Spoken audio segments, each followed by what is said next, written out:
years ago, when the guys started jamming, Dylan had a handful of songs already written.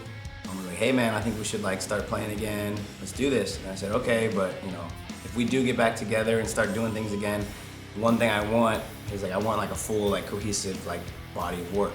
We had taken this longer break through COVID, and then kind of when that was on its tail end, Dylan and Ricky hit me up. We had a few tracks from before our hiatus that we just never really did anything with. So we figured, yeah, let's just meet up and see if we can form like a song or two. And I started jamming with Dylan, and then that kind of just formed into another song and then another song. That was kind of like the foundation for the album. And those songs ended up kind of like changing the original form they had to match everybody else's input. A lot of the riffs are Dylan's, and pretty much when I came in, I was the helping hand of like composing everything, arranging everything, helped out with like ideas on like specific parts to make them sound more solid and less ass. And then we went into the studio with Scott. We recorded the first two, I believe it was Everyone and None. We started like slowly adding songs to that. I had the album title already in mind and like all the song names and like a brainstorm idea of what like order they would go in. That was kind of our goal from the beginning, and where we kind of ended up, and now finally after like a couple years, here we are.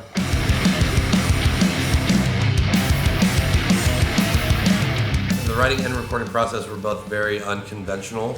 I usually like having everything written before going into the studio, but this one was like kind of just like piecing it together as we went. This is the first time where I've come into a session and not had as much input on the writing because a lot of the pieces were already done. So I was kind of just like tagging along and trying to make it as much my style of bass, my style of playing within the music that has already been written. We would lay down the scratch tracks of the guitar and bass, and then from there, he would give me that portion of it, and I would just be behind the set for like a month straight, just going over each track. Everything would be down to, a meticulous part, and it made it just so much, I wouldn't say easier, but just, I felt better about it. Working with Scott, incredible, like such a great, wholesome dude, kind of gives it to you straight, lets you know like when, hey, this sucks, this is cool, try this, try that, very open to what we want to do.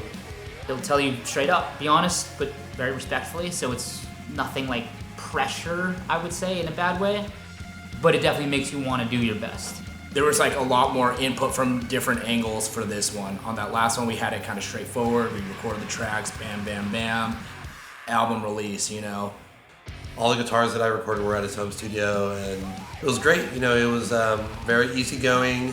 He was super patient with us.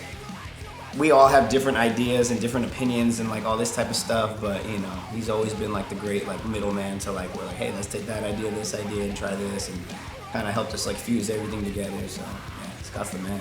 It was solid, man. No, he did a good job. There's definitely a lot of parts on the record that wouldn't be without his input into it.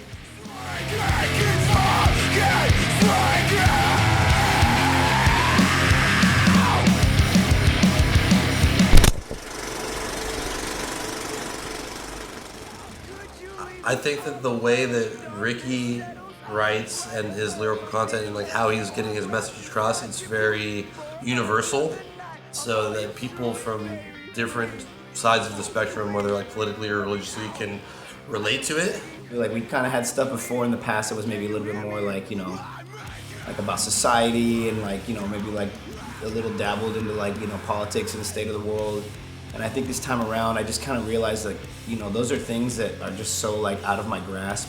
I was just like, man, like the only thing I can really like talk about that I can really like express myself about is just like these moments with like these relationships and these people that I have in my life. And so that's kind of what the album is. It's a collection of moments and like relationships and, the feelings that you have with those people and those like moments that like, kind of just make up whatever we're doing here, so. I don't know, I guess like I never really gave it too much thought, but like the album name, There Is No Home in Between Heaven and Hell, it's hard to live in a balance between good and evil or right and wrong or whatever, and you just kind of find your place in that.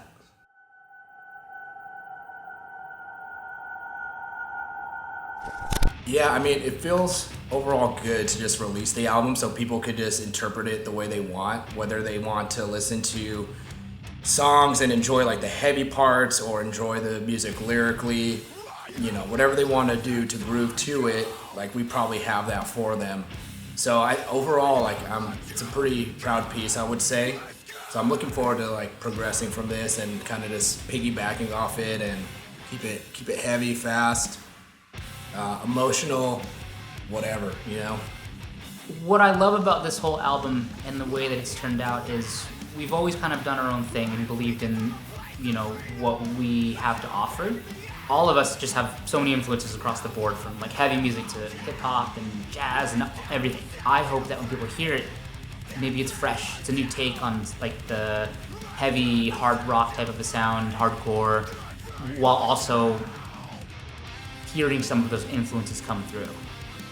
Not just super proud of this project, super proud of my brothers. You know, this is, you know, definitely one of the biggest accomplishments of my life, and I think that we made a really special record that, you know, I'll be able to listen to as you know, an older guy and look back on and be really proud of and happy with.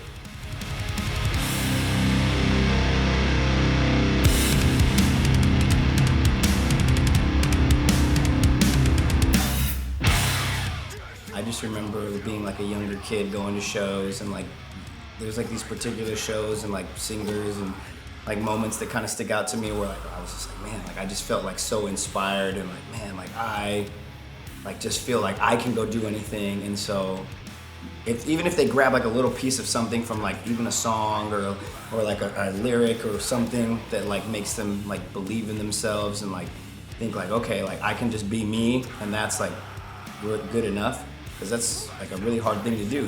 Like I struggle with it, like, you know, sometimes you like put on a facade, or like, you know, with the blindfold thing throughout the thing, it's just like we kind of like choose to see the world like in a different way so we can feel more comfortable. But I just really want, like, if anybody like can feel inspired from it and like want to pass that on to somebody else, like even if it's just 1-2 people, like that's my goal with like, I guess, the album and music, you know. So yeah, that's it.